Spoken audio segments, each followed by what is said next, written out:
تو یہ ملاقاتیں ڈیفینیٹلی غیر معمولی ہیں، اور یہ سارے وہ لوگ ہیں جن سے ملاقاتیں ہو رہی ہیں جس میں آپ لوگوں کو کہیں نہ کہیں کوئی پریشانی ہو سکتی ہے۔ بلاول صاحب سے شروع ہو، مولانا فضل الرحمان صاحب تک پہنچیں، اور پھر آپ کی ایک اور اتحادی ہیں ایم کیو ایم تک پہنچے، یہ سب چیزیں تو ہیں۔ دوسری طرف جو اس وقت پاکستان میں اور ہمارے پاکستان میں ہمارے آزاد کشمیر کی اگر چیزیں دیکھیں تو لگ رہا ہے کہ کہیں نہ کہیں احتجاج سے چیزیں منوائی بھی جا سکتی ہیں۔ احتجاج فضول نہیں ہے، جو ایک امپیکٹ کریٹ کرنے کی کوشش کی جا رہی تھی، یہ ہم نے دیکھا ابھی آزاد کشمیر میں، اور بہرحال کسی طریقے سے عوامی مارچ ہوا، حکومت نے جو صدارتی آرڈیننس تھا اس کو واپس دلوایا اور مطالبات منظور کروائے عوام نے۔ تو آپ بتائیں، آپ ایسی قانون سازیاں کیوں کر رہے ہیں جس میں عوام کو کافی زیادہ کوشچن مارکس ہیں؟ بسم اللہ الرحمن الرحیم، رب صلی علی محمد وآل محمد۔ سلمان دیکھیں، بڑا مشکل ٹائم تھا، جو 16 ماہ کی حکومت تھی جس کو پی ڈی ایم حکومت کہا جاتا تھا، اور اس میں 12 جماعتیں تھیں جو اس حکومت کا حصہ تھیں۔ بڑے مسائل آئے اس وقت بھی، جو بانی تحریک انتشار ہیں ان کی طرف سے اکثر یہ کہا جاتا تھا کہ ملک جو ہے وہ سری لنکا بن جائے گا، اور اس طریقے سے بڑے یعنی کہ ملک کو ہر لحاظ سے دیوالیہ ڈکلیئر کر دیا گیا تھا، اور اس میں کوئی شک نہیں ہے کہ اس وقت کے حالات جو تھے وہ بڑی نازک صورتحال میں تھے۔ تو تمام اتحادیوں کو ساتھ ملا کے چلنا کوئی آسان کام نہیں تھا۔ یہی وزیر اعظم پاکستان تھے محمد شہباز شریف، انہوں نے بڑی خوش اسلوبی سے تمام معاملات جو ہے وہ طے کیے تھے اور ملک کو اس بمر سے نکالا۔ گو کہ پی ایم ایل این وہ جماعت تھی جس کو اس حوالے سے سیاسی قربانی دینی پڑی، مقبولیت کا جو تھا ایک عنصر اس میں ضرور کمی آئی تھی۔ اگر الیکشن اس وقت جلدی ہو جاتے تو معاملات کچھ اور ہوتے، اور وہ پتہ بھی چلتا کہ کس قدر، میں تو کہوں گا جی 2/3 میجورٹی سے آنا کوئی مسئلہ نہیں تھا۔ اب یہ ہے کہ جو حالات اب ہیں، مولانا فضل الرحمان کی کوئی تحفظات ہیں جی؟ مولانا صاحب کے ساتھ جو ہیں وہ ذاتی قسم کا بھی ایک تعلق ہے، جو قائد پی ایم ایل این ہے صدر پاکستان مسلم لیگ نون میاں نواز شریف کا۔ تو آج جو ملاقات ہوئی وزیر اعظم پاکستان کی میاں محمد نواز شریف سے، تو اس میں بھی یہ چیزیں جو ہیں وہ سامنے رکھی گئی کہ مولانا کے جو تحفظات ہیں وہ ہر حال میں جو ہیں ان کو تحفظ فراہم کیا جائے اور ان کے وہ تحفظات دور کیے جائیں۔ تو یقینی طور پر یہ جو قائد پی ایم ایل این کی طرف سے ہدایات ملی ہیں وزیر اعظم کو، اس کے بعد جو ایک جمود سا طاری تھا اور مختلف قسم کے بیانات آ رہے تھے، کوثر بھائی کیسے منوا لیتے ہیں مولانا صاحب کو آپ لوگ؟ اپنے پوائنٹ آف ویو پر کیسے کنونس کر لیتے ہیں؟ وہ آپ کی حکومت کو بھی جھوٹا کہتے ہیں، یہ آپ کی حکومت کو بھی کہتے ہیں ایک نمبر حکومت نہیں ہے، یہ جان بوجھ کر بنائی گئی حکومت ہے، یہ مسلط کی گئی حکومت ہے، تاریخ کے بدترین دھاندلی زدہ الیکشن تھے 8 فروری کے، یہ سب مولانا صاحب کے الفاظ ہیں۔ پھر آپ 26ویں آئینی ترمیم پہ بھی منوا لیتے ہیں، اور ابھی بھی آپ کہہ رہے ہیں کہ ذاتی ایک تعلق ہے تو یہ والا معاملہ بھی حل ہو جائے گا۔ سلمان، جو سیاسی بیانات ہوتے ہیں نا، یہ جتنی بھی سیاسی جماعتیں ہیں ان کا منشور ہے اپنا، ان کی اپنی پالیسیز ہیں، ان کے اپنے نظریات ہیں، اس پہ آپ کسی کے اوپر یہ جو ہے تھوس نہیں سکتے، کسی تھوپ نہیں سکتے یہ معاملات۔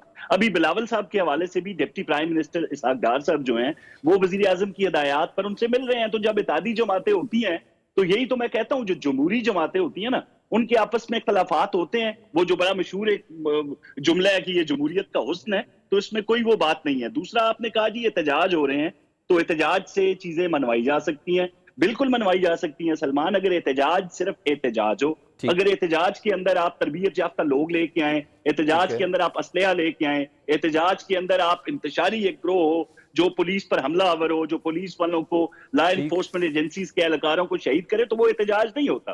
احتجاج اگر پرامن ہو تو پوری دنیا میں ایک بہترین راستہ ہے اپنے مطالبات منوانے کا، تو اس میں کوئی دوسری رائے نہیں ہے بھائی۔ اچھا، فیصل واڈا صاحب کی موومنٹ سے آپ لوگ کو کچھ فیل ہوتا ہے، کوئی تھریٹ فیل ہوتا ہے، کوئی خطرہ فیل ہوتا ہے؟ کہ آپ کو بھی نواز شریف صاحب بھی آخری دن تک کہہ رہے تھے کوئی مسئلہ نہیں، ہم سب ایک پیج پر ہیں، یہ خان صاحب بھی کہتے رہے کہ آپ بھی اگر حقیقت کو اگر فیس کریں تو آپ کو کیا لگتا ہے کچھ ہے ایسا معاملات میں؟ دیکھیں سلمان، خطرہ ضرور ہوتا ان باتوں سے کہ اگر ملک کی جو صورتحال ہے وہ بدتر ہو چکی ہوتی، اگر ملک ایک رائٹ ٹریک پہ واپس آ چکے ہیں، ملک کی اکانومی بہتر ہو رہی ہے، فورن انویسٹمنٹ آ رہی ہے، بیرونی دوروں کے سود مند نتائج سامنے آ رہے ہیں، مہنگائی کی شرح میں کمی آ رہی ہے، اسٹاک ایکسچینج اوپر جا رہی ہے، تو پھر ہمیں کسی سے خطرہ نہیں ہے۔ ہم عوام کو ڈیلیور کر رہے ہیں اور روزانہ کی بنیاد پہ ہر چیز میں بہتری آ رہی ہے۔ جہاں تک فیصل واڈا صاحب کی بات ہے، دیکھیں وہ ہے تو لاڈلے نا، اس میں تو کوئی دوسری رائے نہیں ہے۔ تو لاڈلا پن بھی نا ایک حد تک ہوتا ہے، جب آپ اس لمٹ کو کراس کریں گے تو جن کے آپ لاڈلے ہوتے ہیں ان کی طرف سے ہی شٹ اپ کال آپ کو آ جاتی ہے۔ یہ تو کوئی راکٹ سائنس ہے نہیں. اچھا اب بھی لاڈلے ہیں, اپنے جومیوں کی باتیں اب بھی لاڈلے ہیں سر, جو بھارتی پنڈت کوثر بھائی ابھی بھی لاڈلے ہیں عمران خان صاحب, وہ خبر بنا کے نہیں پیش کر سکتے. خان صاحب ابھی بھی لاڈلے ہیں کوثر صاحب, کی بات کر رہے ہیں آپ جی؟ عمران خان صاحب ابھی بھی لاڈلے ہیں. دیکھیں عمران خان صاحب کی بات, آپ کے پاس تحریک انصاف کے لوگ بیٹھے ہیں, آپ ان سے سوال کریں تو وہ بہتر جواب. آپ نے کہا تھا لاڈلے ہوتے ہیں, میں نے کہا اس لیے ذرا میں پوچھ لوں. کوثر بھائی یہ بتائیں, کیا واقعی فیصل واڈا صاحب کسی منسٹری کو ریکوائرڈ کر رہے ہیں, اس لیے یہ سب ملاقاتیں ہو رہی ہیں؟ کیونکہ وہ جس مینڈیٹ کے ساتھ بات کرتے ہیں سر, وہ بڑی تگڑی بات ہوتی ہے, ان کی بات کو اگنور نہیں کیا جا سکتا. واقعی سسٹم کے لاڈلے ہیں اور وہ عنقریب آپ ان کو کوئی وزارت دینے جا رہے ہیں؟ دیکھیں سلمان, سب سے پہلے تو یہاں پہ شام, عراق, لیبیا, بنگلہ دیش کا حوالہ دیا گیا. جی بالکل, تو وہ تو صاف نظر آ رہا ہے بھائی کہ آپ اسی ڈگر پہ چل رہے ہیں اپنے بیرونی انویسٹرز کے اشاروں پہ, کہ آپ نے بھی پاک فوج کو کمزور کر کے اسی ڈگر پہ ڈالنا چاہ رہے ہیں. آپ نے حالیہ معاملات جتنے ہیں ان کو ذرا سامنے رکھیں کہ کس طریقے سے فوج کے خلاف ایک منظم قسم کی مہم نہ صرف اندرون پاکستان بلکہ باہر بیٹھے ہوئے ان کے جو ہینڈلر ہیں وہ بھی اس میں پیش تھے. اب ہماری تو یہ اطلاعات ہیں کہ 2 بڑے ممالک جو ہیں وہ ان کی سرپرستی کر رہے ہیں, اور اس میں کوئی شک نہیں ہے, کیونکہ باہر جو بھگوڑے بیٹھے ہیں ان کے, وہاں تو وہ جناب اپنے پلے سے کھانا نہیں کھاتے. میں تو بڑے اچھے طریقے سے واقف ہوں, میں وہاں رہ کے آیا ہوں, وہاں پہ میں نے ان کو دیکھا ہے. کبھی انیل مسرت صاحب کھانا کھلا رہے ہوتے تھے, کبھی کوئی چودھری, کبھی کوئی ملک اٹھا کے شاپنگ کرا رہا ہوتا, تو یہ اپنے پلے سے ایک ٹکا نہیں لگاتے. تو ابھی جو ایک منظم قسم کی سازش ہے جو افواج پاکستان کے خلاف, اس کے سامنے اس کو سامنے رکھ کے انہی ہینڈل کے اشاروں پہ کہہ رہے ہیں کہ حکومت جا رہی ہے, تو یہ ہزاروں خواہشیں ایسی کہ ہر خواہش پہ دم نکلے. بھائی نہ وہ ثاقب نثار ہے, جو چلا کاٹ رہا ہے وہاں پہ بیٹھا ہوا اندر مارشل لا کا, نہ وہ بندہ ہے. اب ان کو ہضم یہ بات اس لیے نہیں ہو رہی کہ نومبر 2023 میں جس کو لانا چاہتے تھے نا بنا کے سالار, وہ اور 2033 تک جا کے حکمرانی کرنا چاہتے تھے, وہ ان کے خواب ہو چکے ہیں چکنا چور. اب اگر آپ غلاظت کہیں گے نا کسی سیاسی رہنما کو, تو غلاظت کے لیے میرے پاس تو اتنا مواد ہے کہ غلیظ ہو جائے گا معاملہ سارا. آپ کے شو میں بھی غلاظت کا اثر نظر آنا شروع ہو جائے گا. تو میں اس طرف نہیں جانا چاہتا بھائی, ورنہ میں آڈیو لیک سے شروع کر کے کسی کے در پہ پلتی بچی کا حوالہ نیشنل ٹی وی پہ بیٹھ کے, تو یہ غلاظت کی باتیں کسی قائد کے ساتھ منسوب نہ کیا کریں. یہ غلاظت کا ڈیرہ چلے سلمان, میں نہیں کر رہا. فیصل واڈا صاحب والے سوال کا جواب تو دے دیں آپ تو کسی کو کیفر کردار تک بھی نہیں پہنچاتے سر, قسم سے. آپ لوگ, آپ کی پروسیکیوشن اتنی لیکن اس وقت کیونکہ جو حوالے دیے جا رہے ہیں نا, جو حوالے دیے گئے ہیں شام کے اور عراق کے, وہ بڑا ضروری ہے قوم کو بتانا کہ بھائی جس فوج انسان ہی ہے نا سر, ادھر کی پبلک نے ساتھ دیا ہے نا سر, کمزور ہوتی ہے نا, ان کا حال یہ ہوتا ہے سر, ان کی پبلک نے ساتھ دیا ہے نا سر. جب سلمان سن تو لینا مجھے 30 سیکنڈ دینا. جی سر, جن ممالک کی افواج کے ساتھ ان کی اندرونی سازشیں اس طرح ہوس سے اقتدار میں مبتلا لوگ جو ہوتے ہیں, جو لوگ بیرونی آقاؤں کے اشاروں پر اس طرح کے عمل کرتے ہیں, کبھی سول نافرمانی کی آتی ہے, کبھی فوجی پروڈکٹس کا بائیکاٹ کا اعلان کیا جاتا ہے, اور فوج کو کمزور کرنے کی سازشیں ہوتی ہیں, تو پھر حالات لیبیا, عراق اور شام والے بنتے ہیں.